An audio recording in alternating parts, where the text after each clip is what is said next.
2026 ആകുമ്പോഴേക്കും U D എഫിനൊരു വല്ലാത്തൊരു ആശങ്കയുണ്ട്.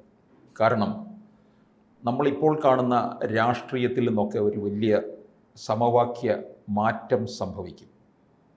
BJP കേരളത്തിലൊരു സ്പേസ് ഉണ്ടാക്കുന്നു എന്ന് ഇവർക്ക് ബോധ്യമാകുന്നു. ഇത് ഭരണവിരുദ്ധ വികാരം നിലനിൽക്കുന്ന കേരളത്തിലെ അതിൻ്റെ ഗുണഭോക്താക്കളായി മാറേണ്ടത് UDF ആണ് പരമ്പരാഗതമായിട്ട്. പക്ഷേ ഇപ്പോൾ അത് ചിതറി പോവുകയാണ്. അത് കോൺഗ്രസിൻ്റെ ഒരു നാശത്തിലേക്ക്, പ്രത്യേകിച്ച് UDF ശിഥിലമാകുന്ന ഒരവസ്ഥയിലേക്കാണോ എന്ന് സംശയമുണ്ട്. ഒന്നുകൂടി വ്യക്തമായിട്ട് പറഞ്ഞാൽ രണ്ട് പക്ഷത്തായിട്ട് നിൽക്കുന്ന കേരളത്തിൻ്റെ രാഷ്ട്രീയം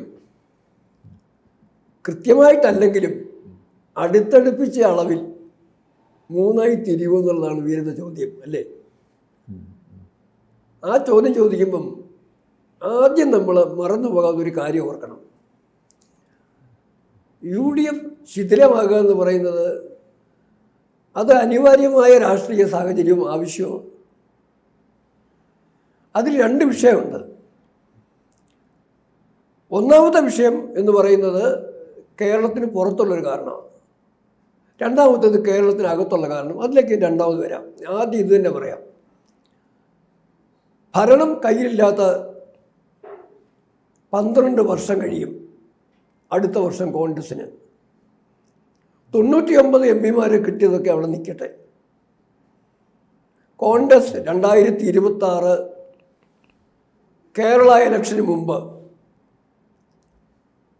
നാഷണൽ ഹെറാൾഡും പല പൗരത്വ വിഷയവും, അത് ബ്രിട്ടീഷ് പൗരത്വം രാഹുലിൻ്റെ ഒക്കെ കിടക്കുകയല്ലേ.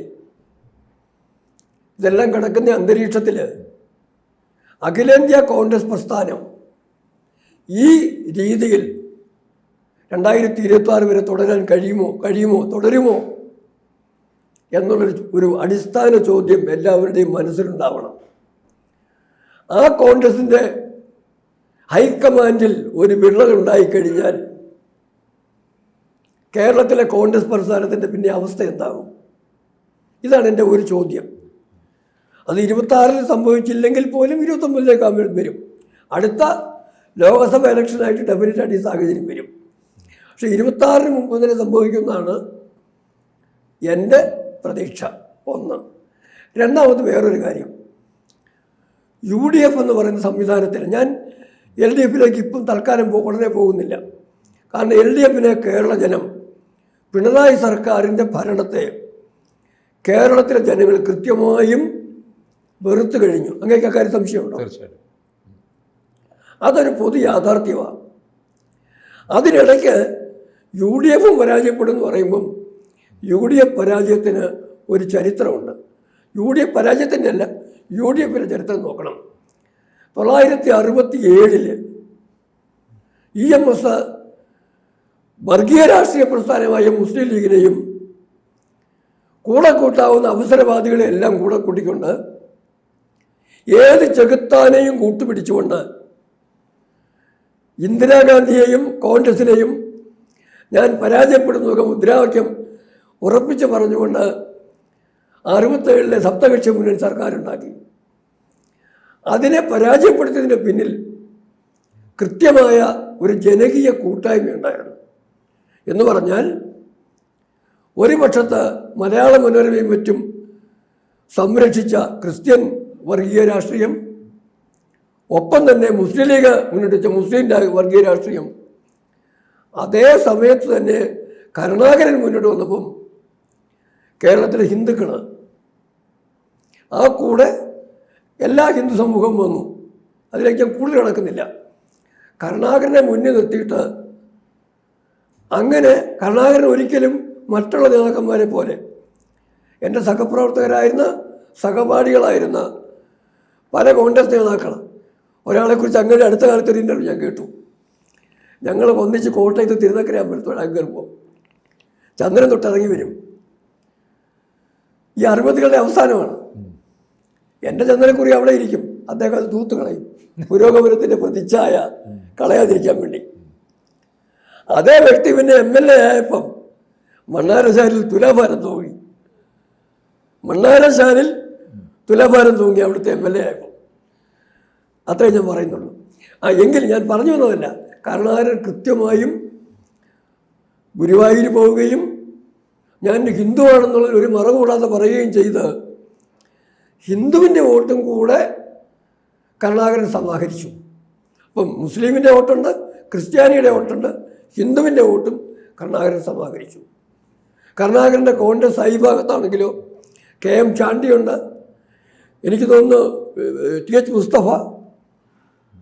കരുണാകരൻ്റെ കൂട്ടത്തിൽ എല്ലാ ജാതിയും മതവും, അതുപോലെ ജാതി വെച്ച് പറഞ്ഞാൽ ഈ അശരണരായ ആളുകളെ പോലും അദ്ദേഹത്തിൻ്റെ കൂടെ ഉണ്ട്. പട്ടികജാതി പട്ടി എല്ലാ വിഭാഗവും കൂടെ കൂട്ടത്തിലുണ്ട്. പക്ഷേ ആന്റണി വിഭാഗം അങ്ങനെ ആയിരുന്നില്ല. ആന്റണി വിഭാഗം കൃത്യമായി പറഞ്ഞു കഴിഞ്ഞാൽ പേരിന് മറ്റുള്ളവരും ഉണ്ടെങ്കിലും അടിസ്ഥാനപരമായിട്ട് കോൺഗ്രസിനകത്ത് ക്രിസ്ത്യൻ വിഭാഗത്തിൻ്റെ പ്രസ്ഥാനമായിരുന്നു. അങ്ങനെ വന്ന് എങ്കിലും ഈ മൂന്ന് വിഭാഗങ്ങളുടെ ഈക്വിലിബ്രിയത്തിലാണ് അതവിടെ സ്റ്റാർട്ട് ചെയ്തത്. ആ സ്റ്റാർട്ട് ചെയ്ത ശേഷമുള്ള രാഷ്ട്രീയത്തിൽ മുന്നണികൾ മാറിയും തിരിഞ്ഞു വന്നു. പ്രതിപക്ഷത്തിരിക്കും കമ്മ്യൂണിസ്റ്റ് പാർട്ടി ഭരിക്കുമ്പം മനോരമ കരുണാകരൻ്റെ മുമ്പിലെത്തി യുദ്ധം ചെയ്യിപ്പിക്കും. ഭരണം പിടിച്ചു കഴിഞ്ഞാൽ കരുണാകരനെ ഇറക്കിയിട്ട് AK ആന്റണിയോ ഉമ്മൻചാണ്ടിയോ കൊണ്ടുവരാൻ വേണ്ടി ഉള്ള തന്ത്രങ്ങൾ ഇറക്കും. ഇതൊക്കെയാണെങ്കിലും അത് വലിയ കുഴപ്പമില്ലാതങ്ങ് പോയി. ആ കളരിയിൽ വൈകിയാണെങ്കിലും കുറച്ചുകൂടെ വൈകിയാണെങ്കിലും അടിയന്തരാവസ്ഥയ്ക്ക് ശേഷമാണ് വന്നയാളാണ് രമേശ് ചെന്നിത്തല. ആ രമേശ് ചെന്നിത്തല കൃത്യമായും കരുണാകരൻ്റെ പാഠം ഉൾക്കൊണ്ടിരുന്നുവെങ്കിൽ ഹിന്ദുവിനെ വെറുപ്പിക്കാതെ ഹിന്ദുവിനെ അവഹേളിക്കുന്നതും അപഹസിക്കുന്നതുമാണ് എൻ്റെ നിലനിൽപ്പിന് ഗുണപ്പെടുന്നത് കരുതാതെ പോയിരുന്നെങ്കിൽ ഞാൻ സാറ് പറഞ്ഞ മുന്നണി രാഷ്ട്രീയത്തിൻ്റെ അപ്പുറത്തെ കടന്നു പോവുക. ആ ഒരു സോഷ്യൽ എൻജിനീയറിങ്ങിന് ചെന്നിത്തല തയ്യാറായിരുന്നുവെങ്കിൽ ചെന്നിത്തലയുടെ ഭാവിയും കേരളത്തിൻ്റെ രാഷ്ട്രീയവും മാറിയാൻ. പക്ഷെ ചെന്നിത്തലയും നോക്കിയത് എന്താണ്? BJPയുടെ പേരിലാണെങ്കിലും എന്തിൻ്റെ പേരിലാണെങ്കിലും ഒരു കാര്യം ഓർക്കുക, എല്ലാ ഇലക്ഷനും മുമ്പ് ചെന്നിത്തല ചോദിക്കും RSSൻ്റെ വോട്ട് വേണോ വേണ്ടെന്ന് പറയാൻ പറയും. ചെന്നിത്തല എന്തെങ്കിലും പറയും. ഇത് ഒറ്റയാളും MA ബേബിയോട് ചോദിക്കുകയില്ല. ക്രിസ്ത്യാനിയുടെ വോട്ട് നിങ്ങൾക്ക് വേണ്ടെന്ന് ബേബിയോട് ആരും പറയില്ല. അതുപോലെ ഉമ്മൻചാണ്ടിയോട് ക്രിസ്ത്യാനിയുടെ വോട്ട് വേണ്ടെന്ന് പറയാൻ പറയില്ല. TH മുസ്തഫയോട് മുസ്ലിം വോട്ട് വേണ്ടെന്ന് പറയാൻ പറയത്തില്ല. ചെന്നിത്തലയോട് മാത്രം എല്ലാ പ്രാവശ്യവും ആവർത്തി ചോദിക്കും, നിങ്ങളുടെ മുണ്ടിനടി കാക്കി നിൽക്കറുണ്ടോ, നിങ്ങൾക്ക് RSSൻ്റെ വോട്ട് വേണ്ടെന്ന് ഈ ചോദ്യം ചോദിക്കുമല്ലോ. ഇതൊക്കെ ചോദിച്ചവർ ബോധപൂർവ്വം ചോദിച്ചതാണ്. മനോരമയിലെ ജോണി ലൂക്കോസ് ആണെങ്കിലും ആരാണെങ്കിലും ചോദിച്ചിട്ടുള്ളത് ബോധപൂർവം ഒരു സമൂഹത്തെ ഒഴിവാക്കാൻ വേണ്ടി ചോദിക്കുക. ആ ഒഴിവാക്കലാണ് യഥാർത്ഥത്തിൽ കോൺഗ്രസ് പുറകോട്ട് വന്ന കാരണം.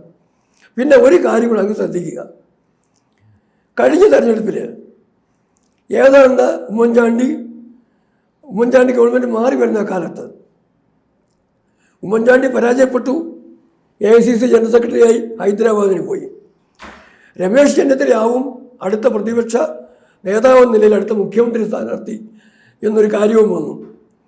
എന്താണ് അന്ന് ചെന്നിത്തല മാറാനുണ്ടായ കാര്യം? വളരെ കൃത്യമാണ്, ആരും പറയാത്തൊരു കാര്യമാണ്. കാരണം കള്ളക്കടത്തിനെതിരെ BJPയുടെ സംസ്ഥാന പ്രസിഡന്റ് K സുരേന്ദ്രൻ യുദ്ധം ആരംഭിച്ച ശേഷമാണെങ്കിൽ പോലും കള്ളക്കടത്തിനെതിരെ കൃത്യമായ പോരാട്ടത്തിന് മുന്നോട്ട് വന്നത് കോൺഗ്രസിൽ രമേശ് ചെന്നിത്തലയാണ്. സോണിയാഗാന്ധിയോ രാഹുൽ ഗാന്ധിയോ even AICC general secretary KC വേണുഗോപാലെ പോലും കള്ളക്കടത്തിനെതിരെ കാര്യമായിട്ടൊന്നും പറഞ്ഞിട്ടില്ല. ശശി തരൂരും പറഞ്ഞിട്ടില്ല. അന്നത്തെ പത്തനെടുത്ത് നോക്കുമെന്ന് ചെന്നിത്തലയാണ് പറഞ്ഞത്. പക്ഷേ ചെന്നിത്തല സ്വർണ്ണക്കള്ളക്കടത്തിനെ ആക്രമിച്ചപ്പം അത് പിണറായി വിജയനോടൊപ്പം നിൽക്കുന്ന കള്ളക്കടത്തുകാരെ മാത്രമല്ല ബാധിച്ചത്, കുഞ്ഞാലിക്കുട്ടിയുടെയും മുസ്ലിം ലീഗിൻ്റെയും ഒപ്പമുള്ള കള്ളക്കടത്തുകാരെയും ബാധിച്ചു. അതാണ് ചെന്നിത്തലയെ പടിക്ക് പുറത്താക്കാനുണ്ടായ കാര്യം. ചെന്നിത്തല ഒഴിവാക്കുന്ന രാഷ്ട്രീയത്തിൻ്റെ തുടക്കം അവിടുന്ന്. അന്ന് നിൽക്കട്ടെ, അതിനുശേഷം അടുത്ത കാര്യങ്ങളും വന്നു. അടുത്ത ഘട്ടമെന്ന് പറയുന്നത് ഏറ്റവും പിന്നെ ചെന്നിത്തല തിരുത്തിയിട്ട് അല്ല, ഞാൻ വീണ്ടും നിങ്ങളുടെ കൂടെയാണെന്ന് പറയാനും ചെന്നിത്തലയാണ് ഏറ്റവും കൂടുതൽ വർഗീയ പുരണത്തിന് നിലപാടെടുക്കുകയും ചെയ്യുന്നത്. ഞാൻ പറയുന്നത് ഇതിലൊക്കെ പറ്റുന്ന അബദ്ധങ്ങൾ മനസ്സിലാക്കി അടിസ്ഥാനപരമായ തിരുത്തൽ വരുത്താതെ ഇവർക്കൊന്നും വീണ്ടും ഒരു കാര്യത്തിലേക്ക് കടക്കാൻ കഴിയില്ല. പിന്നെ ഒരു കാര്യം പ്രത്യേകം ഓർക്കുക, നമ്മൾ സമയക്കുറവുണ്ട് അവിടെ വരണം. കഴിഞ്ഞ തെരഞ്ഞെടുപ്പെന്ന് പറയുന്നത് 2021 തെരഞ്ഞെടുപ്പെന്ന് പറയുന്നത് ഒരു കാരണവശാലും പിണറായി വിജയൻ്റെ 3ാം ടൈം എന്ന് പറയുന്നത് പിണറായി വിജയൻ കാണിച്ച ഏതോ വലിയ ഭയങ്കര സംഭവം കൊണ്ടൊന്നുമല്ല. ഞാൻ കൃത്യമായി അതിനെ ചെയ്തിട്ടുണ്ട്. കേരള കോൺഗ്രസ് ജോസ് കെ മാണി വിഭാഗം മറുപക്ഷത്തേക്ക് ചെന്നില്ലായിരുന്നെങ്കിൽ ഒരു കാരണവശാലും പിണറായി അധികാരം വരില്ലായിരുന്നു. പിന്നെ പിണറായി വിജയൻ ബോധപൂർവം വേറൊരു രാഷ്ട്രീയം കളിച്ചു. കേരള രാഷ്ട്രീയം പിണറായിയോട് നന്ദി ഉണ്ടാവേണ്ട ഒരു കാര്യമുണ്ട്. എന്താണെന്ന് ചോദിച്ചാൽ മുസ്ലിം രാഷ്ട്രീയ ശക്തികളെ കൃത്യമായി വിഭജിക്കാൻ അദ്ദേഹത്തിന് കഴിഞ്ഞു. മുസ്ലിം ലീഗിനെ മാത്രം പിന്നിൽ നിന്ന മുസ്ലിം രാഷ്ട്രീയ ശക്തികളെ ഒരു വിഭാഗത്തെ ബോധപൂർവ്വം അടർത്തിയെടുക്കാൻ പിണറായി, അതിൻ്റെ ഗുണദോഷങ്ങൾ വേറെ. അതുകൊണ്ടാണ് കഴിഞ്ഞ തെരഞ്ഞെടുപ്പിൽ 25ഓളം മണ്ഡലങ്ങളിൽ കൃത്യമായ ഭൂരിപക്ഷം നിർണ്ണയിക്കാനുള്ള ശക്തി ഉണ്ടായിട്ടും മുസ്ലിം ലീഗിൻ്റെ സംഖ്യയാണ് കഴിഞ്ഞ തരത്തിന് ഗണ്യമായി പുറകോട്ട് പോയത്. അത് കണക്കാക്കണം. മുസ്ലിം ലീഗ് 13 സീറ്റ് അവരെ കിട്ടിയിട്ടുള്ളൂ. അതുകൊണ്ട് കൃത്യമായും മുസ്ലിം ലീഗിൻ്റെ ആ പുറകോട്ട് പോക്ക് അന്നുണ്ടായെങ്കിൽ വീണ്ടും മുസ്ലിം വോട്ടിൻ്റെ ഏകീകരണം മുസ്ലിം ലീഗുകൾ വരുവാണെങ്കിൽ വേറൊരു കാര്യം സംഭവിക്കാൻ പോകും. അതും കൂടെ ഞാൻ സൂചിപ്പിക്കുക. കഴിഞ്ഞ തെരഞ്ഞെടുപ്പ് കാലത്ത് KM മാണി മരിക്കുന്നതിന് മുമ്പ് കുഞ്ഞാലിക്കുട്ടിയുടെ മോഹം എന്ന് പറയുന്നത് 25 സീറ്റിൽ ഞങ്ങൾക്ക് പ്രമാണിത്വമുണ്ട്, സൈസബിൾ സംഖ്യ കേരള കോൺഗ്രസിനുമുണ്ട്, നമ്മൾ ഒന്നിച്ച് നിന്ന് കഴിഞ്ഞാൽ അടുത്ത മുഖ്യമന്ത്രി കുഞ്ഞാലിക്കുട്ടിയും ഡെപ്യൂട്ടി മുഖ്യമന്ത്രിമാരിൽ ഒരാളെങ്കിലുമായി മാണിയും വരുന്ന രാഷ്ട്രീയം കോൺഗ്രസിനെ തൽക്കാലം 2ാം കക്ഷിയായി നിർത്തുന്ന ഒരു രീതിയിലേക്ക് ഒരു ശ്രമം ഉണ്ടായിരുന്നു. അതാണ് കുഞ്ഞാലിക്കുട്ടി MP സ്ഥാനം രാജിവെച്ച് തിരിച്ചു വന്നു. മാണി മരിച്ചു, മാണി അപ്പുറത്ത് പോയ ഘട്ടം കഴിഞ്ഞു. ഇതൊക്കെ കഴിഞ്ഞാലും ആ ഭാഗത്തു നിന്നുള്ള ഭീഷണിയെ കൂടെ നേരിട്ടിട്ട് വേണം. ഞാൻ ആദ്യം പറഞ്ഞ കോൺഗ്രസിൻ്റെ റിവൈവൽ, UDFൻ്റെ റിവൈവൽ ഉണ്ടാകുന്നത്. ഇതിനിടയ്ക്ക് മുസ്ലിം ലീഗ് LDFിലേക്ക് പോകുമോ എന്നും പറയാൻ പറ്റില്ല. ഏറ്റവും അവസാനം അങ്ങ് തുടങ്ങി വെച്ച രാജീവ് ചന്ദ്രശേഖരൻ്റെ വരവും BJPയുടെ സാധ്യതകൾ, അത് 20% വോട്ട് സമ്പാദിച്ച് കഴിഞ്ഞിട്ടുള്ള ആ രാഷ്ട്രീയ പ്രസ്ഥാനത്തിന് കേരള രാഷ്ട്രീയത്തിൽ നിർണായകമായ സ്ഥാനമുണ്ട്. ആ സ്ഥാനം കൂടുതൽ അരക്കെട്ടുറപ്പിക്കുന്നതിനും അതിനെ രാഷ്ട്രീയ നേട്ടമായും MLA സീറ്റുകളാക്കി മാറ്റുന്നതിന് ഒരുപക്ഷെ ഭരണം പിടിച്ചില്ലെങ്കിൽ പോലും നിർണായകമായ ശക്തിയാകുന്നതിന് ഏറ്റവും കുറഞ്ഞ 10 സീറ്റ് 15 സീറ്റെങ്കിലും വിജയിക്കുന്നതിനുള്ള സാഹചര്യവും അടുത്ത നിയമസഭാ തെരഞ്ഞെടുപ്പിൽ ഉണ്ടാവുകയും അവിടെ ഉണ്ടാകുന്ന രാഷ്ട്രീയ മുന്നണികളുടെ സ്വഭാവ മാറ്റത്തിൻ്റെ അടിസ്ഥാനത്തിൽ അതിനടുത്ത തെരഞ്ഞെടുപ്പിൽ കേരളം